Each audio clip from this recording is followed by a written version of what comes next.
Hello everybody, my name is John Blanchard and I'm a family physician here in Michigan. I'm again making this video from the COVID camper. I'm calling it that because I'm living here until this virus is over. I don't want to bring this virus home to my family. And I work for a practice called Salta Direct Primary Care. As I have in other videos, I'm going to cover questions about COVID that we're hearing, as well as talk about one thing I'm grateful for and one thing that is a positive thing that I hope comes out of this experience. And finally, I'm going to talk about why I like being a direct primary care doctor. So today is March 29th and it's day 7 in the COVID camper. Let's go through the numbers that we're seeing here in Michigan first. This is from the Michigan.gov coronavirus website. There's been 3,657 positive cases in Michigan, and there's been 92 deaths. So remember that the number of positive cases is a lot less than the number that we think have the virus in the community. And I think we're going to start seeing those numbers go up as we get more testing done.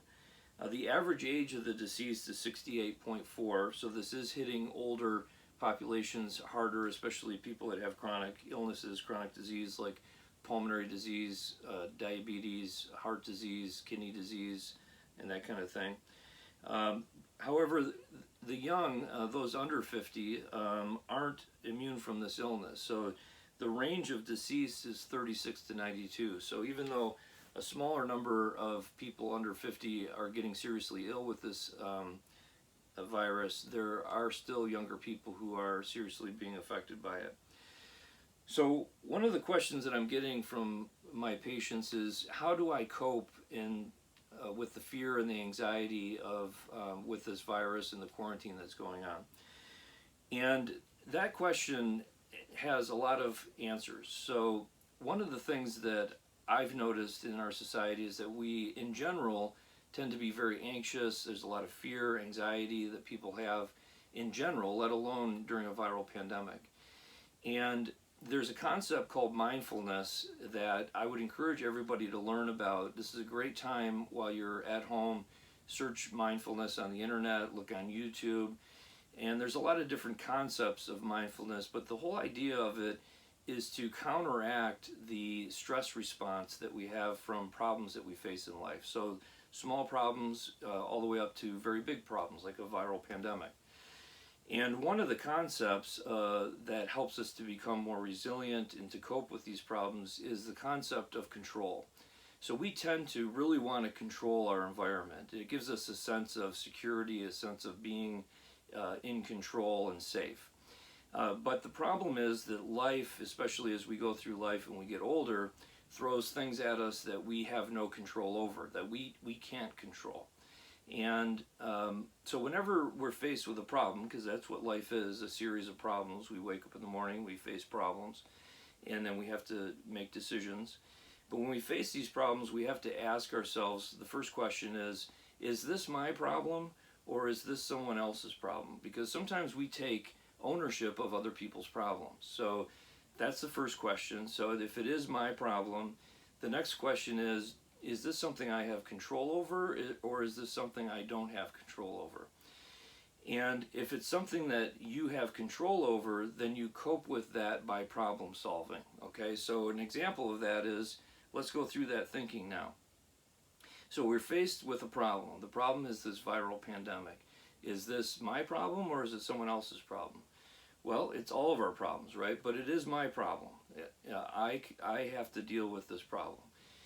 Do I have control over it or don't I have control over it? Well, there are some things that I have control over. So we've talked about those things. Washing your hands. If you get groceries and it's cold enough outside, leave them outside in the garage overnight. The atmosphere tends to kill the virus. When you bring the groceries in, wipe them down, try to clean them off. Stay home, socially isolate. Your mail, you can leave that outside in the garage for a couple of days, again, to try to get it to decontaminate. So there are these practical things that we can do to have control over this problem. But there are other things about this that we don't have control over. we may get it. A loved one may get it. And so but that doesn't mean that we can't cope with things that we don't have control over. The way you cope with things that you don't have control over is acceptance. And there's peace in acceptance. There's power in acceptance, because if you are using all of your energy and all of your mind at trying to solve something that you have no control over, that's what starts to drive up anxiety. So people are walking around the house like as if they need to do something, and they're anxious and they feel like they have to do something. That's that mind going and going and going, trying to solve a problem that you can't solve.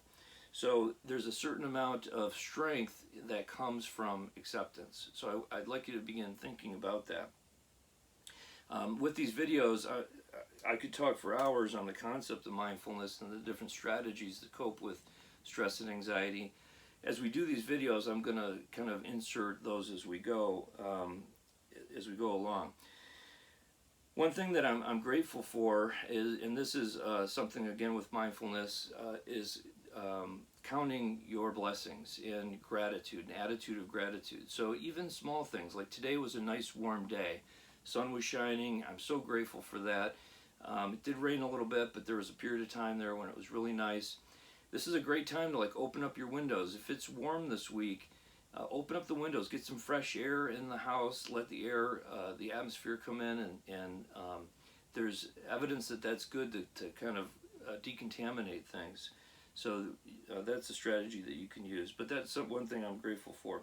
One positive thing that I hope comes out of this is that people will use this time while they're in their homes to really learn about the concept of mindfulness, learn about the stress response and how to counteract that stress response through meditation, positive perspectives, what we call cognitive reappraisal, changing your thought patterns from thought distortions into true and accurate thoughts,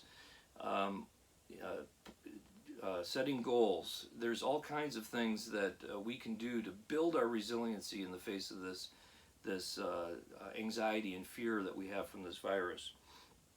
I would encourage you to check out an app that you can put on your phone called Headspace, and this will bring you through guided meditations. It'll explain what meditation is and how it benefits you in the counteracting the stress response and building resiliency in the face of the problems and anxiety that we have.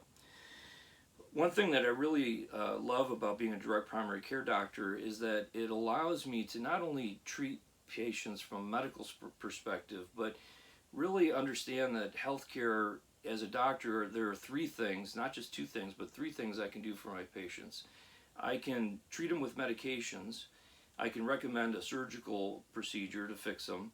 But the third leg of the stool is their behavioral and mental health, in addressing that. So historically in medicine, we've really just focused on the two, the medications and the surgeries. The third, the behavioral and mental health, is a critical part of healthcare. And in direct primary care, we're able to integrate that right into the primary care delivery system. In fact, our providers coach our patients in what's called stress management and resiliency training, SMART coaching, and help them in these concepts, to learn these concepts and coach them up so that they can become more resilient and get relief from things like anxiety and depression.